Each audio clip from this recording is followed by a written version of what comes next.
Vou pedir para você que abra sua Bíblia em Juízes, capítulo de número 7. Juízes, capítulo de número 7, versículo de número 2.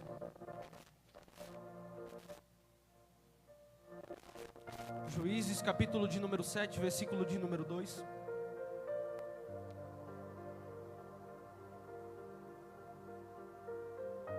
Quem encontrou, diga amém. Diz assim a palavra do Senhor. E o Senhor disse a Gideão: o povo que está contigo é desmaiado, para que eu entregue os medianitas nas tuas mãos, para que Israel não se vanglorie contra mim, dizendo: a minha própria mão me salvou. Versículo 3. Agora, portanto, vai e proclama aos ouvidos do povo, dizendo: todo aquele que estiver temeroso e receoso, que retorne e parte cedo do monte Gileade. E do povo retornaram 22.000 e permaneceram 10.000. Versículo 7. E o Senhor disse a Gideão: pelos 300 homens que lamberam, eu vos salvarei e entregarei os medianitas nas tuas mãos. Glória a Deus. Curve sua cabeça, feche seus olhos e ore comigo. Querido Deus, eu te peço, Senhor, que diante dessa palavra, meu Pai, o Senhor venha tocar os corações dos teus filhos, Senhor. Que essa noite, meu Pai, a tua glória venha estar presente aqui conosco, e que o homem venha diminuir para que o Senhor venha crescer no nosso meio. É assim que eu oro e te peço. Amém. Queridos, em vários momentos, o livro de Juízes revela uma terra sem lei, uma terra onde o povo fazia o que eles queriam, onde o povo fazia aquilo que eles achavam que era melhor. A lei mosaica já existia, porém a lei não estava sendo cumprida diante daquele tempo. É o que acontece nos dias de hoje. A palavra do Senhor é posta sobre as igrejas, a palavra do Senhor é posta sobre as ruas, mas o povo está em desobediência. O povo está fazendo de qualquer jeito, vivendo a sua vontade. Não é como o mundo diz: meu corpo, as minhas regras, a minha vida é eu que mando. Mas a Bíblia nos ensina que nós somos dependentes de Cristo, nós somos dependentes da sua palavra. E Deus, Ele nunca abandonou o seu povo. Diante daquele contexto, Deus levantava homens e mulheres de Deus para liderar Israel. E é o que acontece nos dias de hoje. Deus levanta jovens, Deus levanta mulheres, Deus levanta homens para ser uma voz que ecoa nos corações oprimidos. Deus, Ele quer que pessoas sejam vozes de Deus diante de qualquer lugar. A palavra do Senhor está sendo deixada de lado, a palavra do Senhor está sendo deixada para outro tempo, mas Deus, Ele quer que você seja voz dEle na sua escola. Deus quer que você seja voz de Deus na tua faculdade. Deus quer que você seja voz de Deus na tua casa, na tua família, no teu trabalho. Deus, Ele quer que você seja voz aonde há um silêncio. Deus quer que você traga a mensagem da salvação aonde o povo não tem mais esperança, aonde as chaves do mal está ali fechando, aonde Satanás está operando, mas Deus quer que você seja a voz que ecoa nos corações oprimidos. Em Juízes, capítulo de número 4, Débora é levantada, uma das mulheres a qual lidera Israel. E quando Débora morre, no fim do capítulo de número 5, há um descanso na terra. É 40 anos sem o povo saber o que é palavra de Deus. É 40 anos sem o povo escutar sobre Deus. Mas Deus, Ele levanta um profeta, e esse profeta faz com que o povo lembre do que Deus fez na vida deles. E isso acontece nos nossos dias também.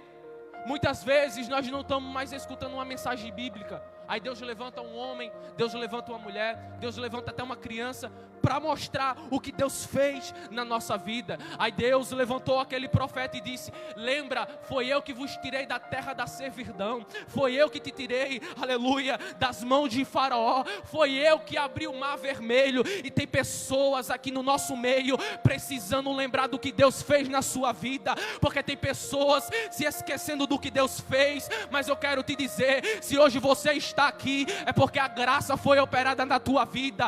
Se você está aqui, é porque Deus está perdoando os teus pecados. Se você está aqui, é porque Deus, Ele lembra de ti. Aleluia. Ele faz com que o povo lembre do que Deus fez diante da vida de cada um daqueles. Versículo de número 2, Juízes 7:2 fala assim: e o Senhor disse a Gideão: o povo que está contigo é desmaiado, para que eu entregue os medianitas nas suas mãos. E em toda a Bíblia, um bom leitor vai olhar para a Bíblia Sagrada e vai colocar no que acontece nos dias de hoje. E o que eu acho interessante é que a nossa companhia, as nossas amizades influenciam muito. Deus estava dizendo para Gideão: Gideão, o povo que está contigo é desmaiado. Então eu não vou entregar os medianitas nas tuas mãos, porque eu quero um povo com fidelidade à palavra do Senhor. Eu quero um povo a qual é fiel à palavra do Senhor. Eu quero um povo a qual obedece às santas escrituras, e não um povo que é desmaiado, que pega na Bíblia uma semana sim e 2 não, um dia sim e 10 não. Deus não quer esse tipo de pessoa no nosso meio. Deus quer pessoas a qual estejam firmados na palavra dele. Gideão, o povo que está contigo é desmaiado. Gideão até poderia questionar: mas por que, Senhor, eu tenho que se afastar desse povo? Não é o que nós faz? Nós questionamos a Deus muitas vezes. Deus manda tu abandonar, Deus manda você sair de perto, Deus manda você cortar o vínculo, mas você continua fazendo o que é errado, você continua fazendo o que não é certo, você continua com as más amizades. Mas sabe por quê? Gideão, ele não questionou a Deus. Sabe por quê? Porque profeta de Deus não anda com profeta de Baal. Porque mensageiro da verdade não anda com mensageiro da mentira. Porque filho das luzes não anda com filhos das trevas. Quem é de Deus não se mistura com quem é de Satanás. Quem é santo não se mistura com quem é profano. E eu quero já aplicar o primeiro ponto: ande com pessoas que se humilham aos pés de Deus. Mas por quê? Porque além do povo ser desmaiado, o povo é orgulhoso. O povo, além de ser desmaiado, é orgulhoso. Olha o que o Senhor diz: o povo que está contigo é desmaiado, para que eu entregue os medianitas nas tuas mãos, para que Israel não se vanglorie. Se Deus dá na mão daquele povo os medianitas, eles iriam se vangloriar. Aquele povo ia falar: foi eu mesmo que me salvei, foi eu mesmo que fiz, foi eu mesmo que derrotei. Mas Deus não quer esse tipo de pessoa no nosso meio. Deus quer pessoas humildes no nosso meio, pessoas que entendem que sem Cristo nada são. Tiago capítulo 4 no versículo 6, Deus diz, aleluia: Deus resiste aos soberbos, mas dá graça aos humildes. Quem são os soberbos? É aqueles que acham que são tudo. É só eu que faço, é só eu que prego, é só eu que canto. Esse tipo de pessoa, Deus resiste. É por isso que você tem que dizer não também para essas pessoas. É por isso que você tem que sai de perto dessas pessoas. Por quê? Porque primeiro Deus os resiste, Deus os rejeita. Aleluia. Mas Ele dá graça aos humildes. E quem são os humildes? Aqueles que entendem que sem Cristo nada são. Eu não prego, porque quem prega é o Senhor. Eu não ando sozinho, porque quem anda comigo é Cristo. Eu não vou para a igreja porque eu quero, é porque a graça dele está operando em mim. Aleluia, glória a Deus. Se tem pastor com autoridade, é porque primeiro teve que se humilhar. Se tem jovens de pé se santificando, primeiro teve que se humilhar. Se tem mulheres de Deus sendo usadas pelo Espírito Santo, é porque teve que se humilhar. Se tem homens que pregam a mensagem da verdade, é porque teve que se humilhar. Aí você não querendo se humilhar aos pés de Jesus, você querendo ser o tal, você querendo ser o melhor, Deus está dizendo: eu rejeito orações de pessoas prepotentes, eu rejeito orações de pessoas que são orgulhosas. Mas quem é humilde, Deus dá graça.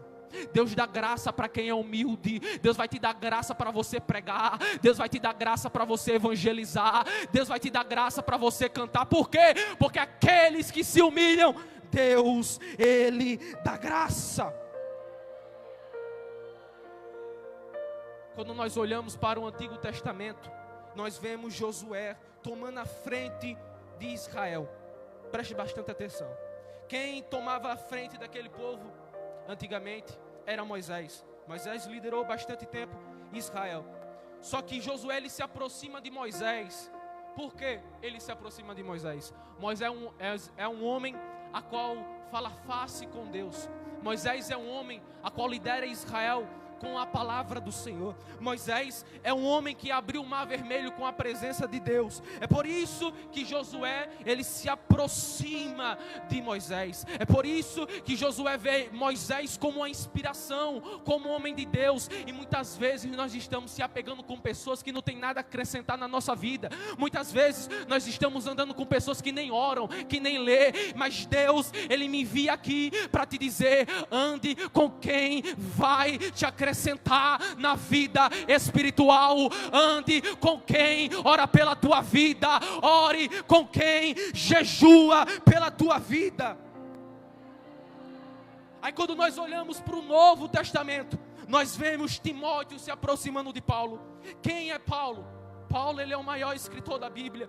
Paulo, ele é o maior apóstolo. Paulo, ele é um homem usado por Deus. Aí Timóteo vê que Paulo, ele é um homem a qual pode seguir os conselhos. É por isso que Timóteo anda junto com Paulo. É por isso que Timóteo anda com Paulo. É por isso que Timóteo recebe um auxílio de Paulo. Por quê? Porque Paulo tem o que acrescentar na vida de Timóteo. Aleluia. Glória a Deus. Segundo ponto, Deus escolhe os seus soldados. Olha que interessante, versículo 3 de Juízes 7. Olha o que Deus fala para Gideão: apregoa, pois, aos ouvidos do povo, dizendo: quem for tímido e medroso, volte e se retire da região montanhosa de Gileade. Então voltaram 22.000 e permaneceram 10.000. O que eu acho interessante é que a Bíblia nos ensina e nos mostra que Deus, ele detesta pessoas medrosas. Deus, ele detesta pessoas que são covardes. Olha o que a Bíblia diz, aleluia, em 2 Timóteo capítulo 1, versículo 7. Deus não deu o espírito de medo, mas de poder.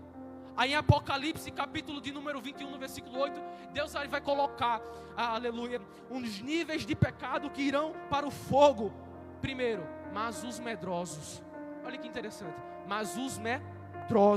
Deus, ele não gosta de pessoas que têm medo de evangelizar a palavra de Deus. Por quê? Porque quando estava no mundo era ousado, postava fotos sem camisa, vivia fazendo a sua vontade, mas para isso você não tinha vergonha. Agora está aqui dentro da igreja para evangelizar para o povo, para falar da palavra do Senhor. Você tem medo, você é medroso, você é covarde, mas Deus, ele está dizendo aqui nessa noite: você tem que tomar o poder de Deus em tuas mãos, porque quando você pregar, não vai ser a tua boca, mas vai ser a boca de Deus.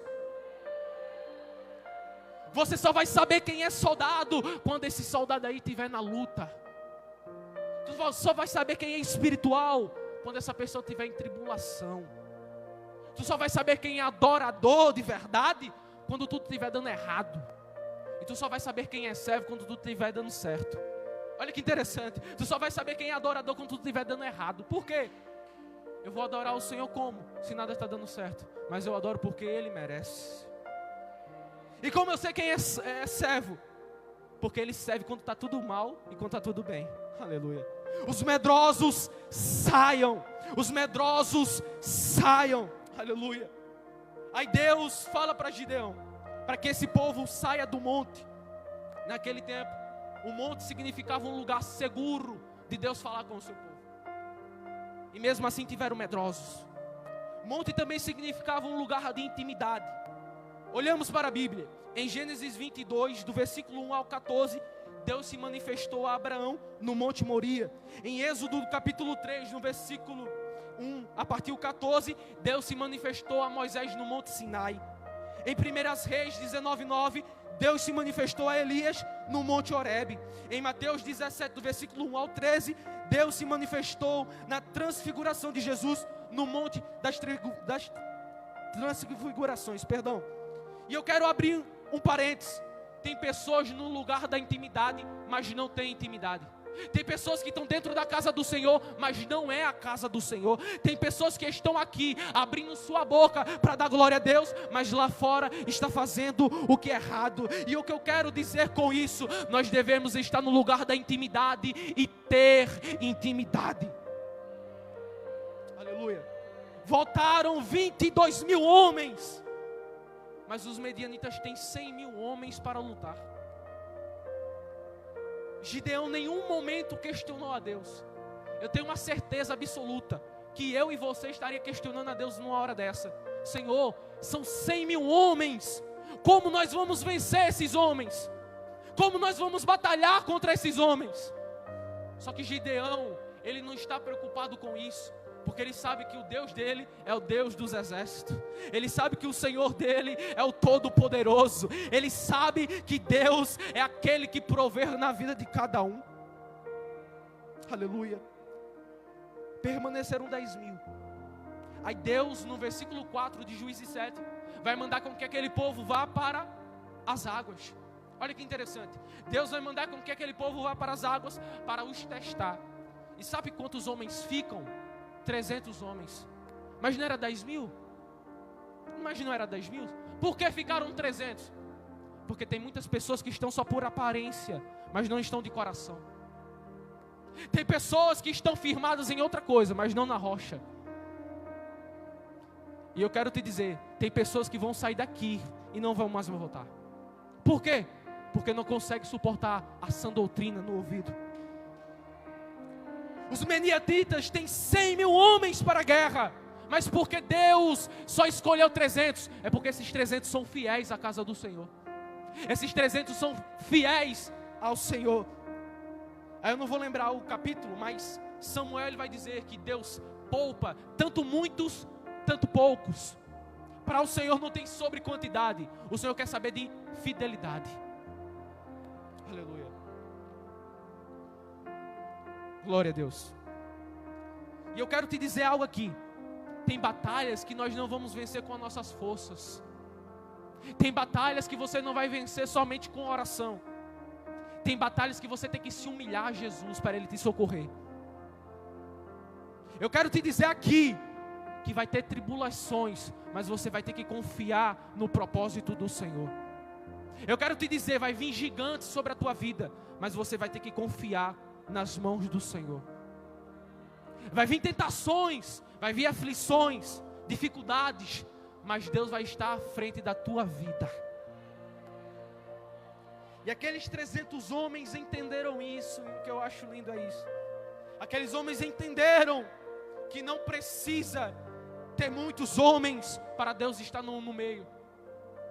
Aqueles homens entenderam que são dependentes de Deus.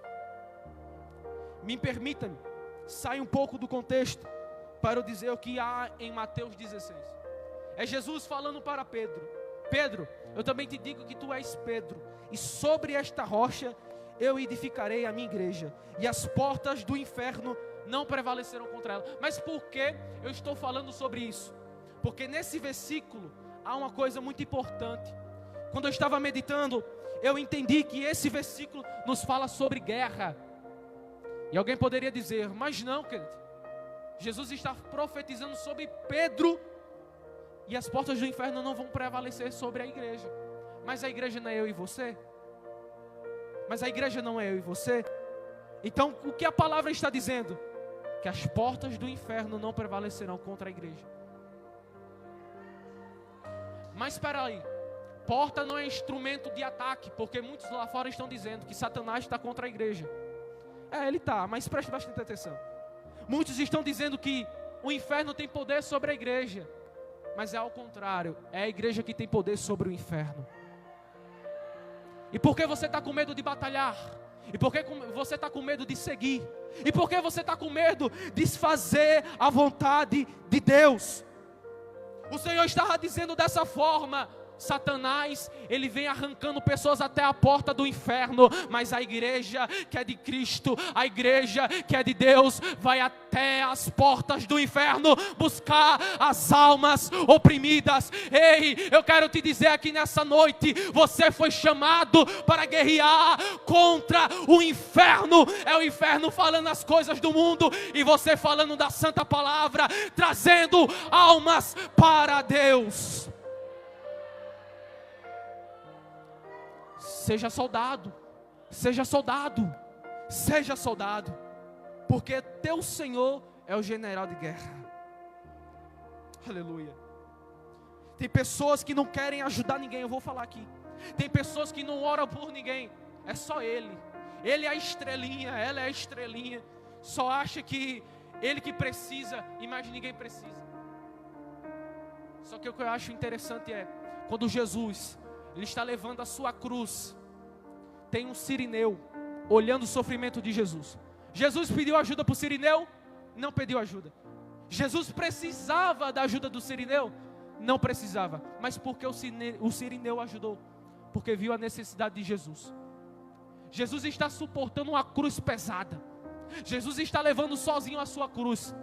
Com as suas forças, aleluia, divinas, Cristo poderia levar.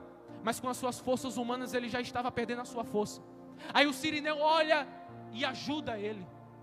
E por que muitas vezes nós não conseguimos ajudar o irmão que está necessitando? Porque muitas vezes a gente não conseguimos orar por quem precisa. Eu quero te dizer aqui nessa noite, aleluia, está na hora de nós se ajuntar como os servos do Senhor, pegando na mão do um e do outro e orando pela vida dos oprimidos, orando pela vida daqueles que necessitam da palavra do Senhor. Ei, eu quero te dizer, não desista daqueles que estão longe do Evangelho, não desista daqueles que estão cativos. Deus é poderoso para os tirar de lá. Eu já estou terminando, é bem simples, bem rápido, só para você entender. Deus, ele entregou os medianitas na mão de Gideão. É 300 homens contra 100 mil. Morreram algum dos 300? Não morreram. Por quê? O Senhor está protegendo. Aí o Senhor entregou os medianitas em suas mãos. Da mesma forma que eu e você somos soldados, Deus entregará a tua salvação. Não é pelo que a gente faz, não é porque a gente merece, é porque Ele é bom e a sua graça é maravilhosa. E diante daquilo, Deus, aleluia, os salvou, os libertou diante daqueles povo. Aquele povo era muito poderoso, aquele povo tinha muitos homens, mas mesmo assim Deus os protegeu de tudo. E o que eu quero dizer aqui nessa noite, não importa quantas dificuldades vão vir, não importa o número de demônios que vão subir contra você, se levantar contra você, eles vão se levantar para cair, porque o Senhor está cuidando da tua vida. O Senhor está cuidando da tua vida.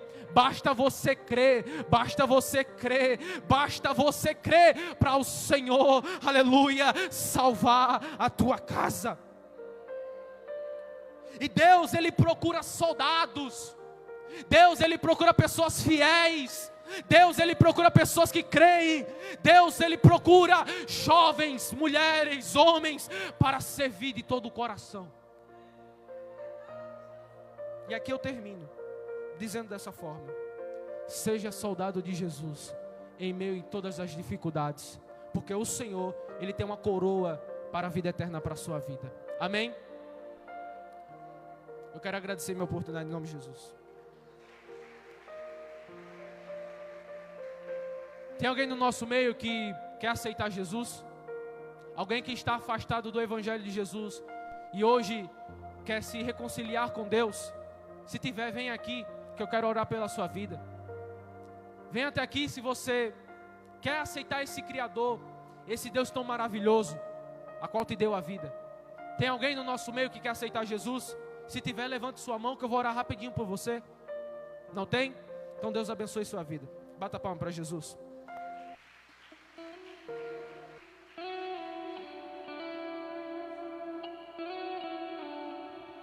Vamos ficar de pé para a gente terminar? Pai, em nome de Jesus, muito obrigado por mais um culto na Tua presença. Que o Senhor possa guardar a nossa ida para casa, Senhor, nos guarda de acidente, nos guarda, Pai, de tudo aquilo que o inimigo possa estar planejando ou intentando contra as nossas vidas. Que nós possamos deitar e dormir em paz e acordar amanhã para mais uma semana de guerras, mas de muitas vitórias.